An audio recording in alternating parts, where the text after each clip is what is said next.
নমস্কার বন্ধুরা, তোমরা সবাই কেমন আছো? আশা করছি ভালো আছো। মৌরিক লাইফে তোমাদের স্বাগত।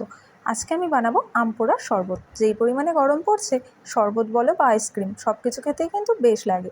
এর জন্য আমি ফার্স্টে আমটা ভালো করে পুড়িয়ে নিয়েছিলাম। আমি এটা উনুনে পুড়িয়েছিলাম, তোমরা চাইলে গ্যাসেও এটা পোড়াতে পারো।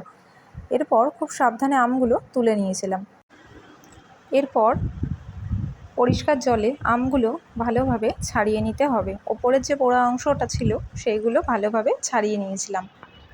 তারপর আমগুলো ছাড়িয়ে মিক্সিং বলে আমগুলো ভালো করে আঁটির থেকে চামচ দিয়ে কেটে নিয়েছিলাম।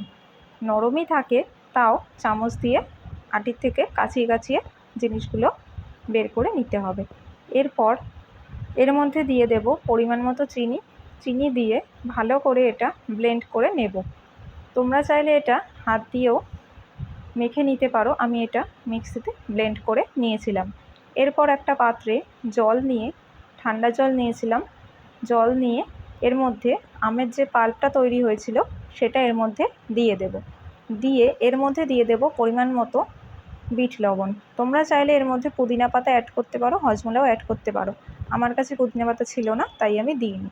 তারপর ভালো করে মিশিয়ে নিলেই রেডি হয়ে যাবে আম পোড়ার শরবত। এরপর গ্লাসটা একটু ডেকোরেশন করার জন্য এর মধ্যে দিয়েছিলাম একটু বিট লবণ আর মরিচের গুঁড়ো দিয়ে ভালো করে গ্লাসটা একটু ডেকোরেট করে নিয়েছিলাম। এরপর গ্লাসের মধ্যে 2-3 টুকরো বরফ দিয়ে এর মধ্যে আম পোড়া শরবতটা ঢেলে নিলেই রেডি হয়ে যাবে এই গরমে মন শান্তি করা আম পোড়ার শরবত। তো তোমরা বাড়িতে এটা অবশ্যই একবার ট্রাই করো, কেমন হয়েছে জানিও। আজকের ভিডিওটি এইটুখানি। ভালো লাগলে লাইক, কমেন্ট, শেয়ার করবে। আর এরকম আরও নতুন নতুন ভিডিও পেতে আমার চ্যানেলটাকে সাবস্ক্রাইব করে আমার সাথে থাকবে।